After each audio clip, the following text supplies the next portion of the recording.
Let's do some D&D Hot Takes today. Today I'm going to rank my 3 least favorite classes in the game in terms of what I feel makes them weak classes in the game of Dungeons & Dragons. I'm going to preface this with all the classes are good and you can play any of the classes, and these are just my personal preferences as to why I don't like these 3 classes in particular. Number 1. The third worst class in the game, in my opinion, is the Barbarian. It is an incredible damage dealer. It does amazing things in combat.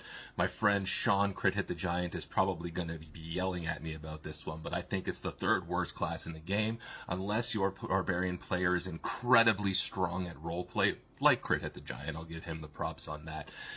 The class just kind of fails outside of combat and kind of goes to sleep for a while and doesn't do anything outside of combat. It's a combat-focused class. Next up, people are really going to not like this one because the second weakest class in Dungeons & Dragons, in my opinion, is the Rogue. Rogue is an incredible skill monkey. The skill monkey utility of Rogue is only beaten by Bard, and specifically lore bards. Otherwise, Rogues have them beat. Rogues are the skill monkey utility class of the game. The problem with Rogue is that in combat, they are generally very one-dimensional and boring. Cunning Strike in the 2024 rules fixes this a little bit, but it doesn't quite give them enough, in my opinion, to make them more of a one-trick pony in combat.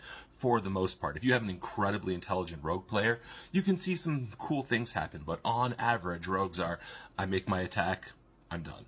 I make my sneak attack, I'm done. I make my sneak attack, I disengage, or I hide, and I'm done. Kind of boring from my opinion, not my favorite class, but again, none of the classes in the game are bad. Now, here's my biggest D&D hot take. In my opinion, the worst class in the game is Druid. Druid in the 2014 rules specifically was the worst class, bar none. They had zero utility that wasn't DM fiat or didn't depend on your DM being very nice with what they would give you. All of their spells require the DM to do a lot of extra work, like make up voices and think about how an animal or a plant would react to this person coming up and talking to them, or having to deal with a million creatures.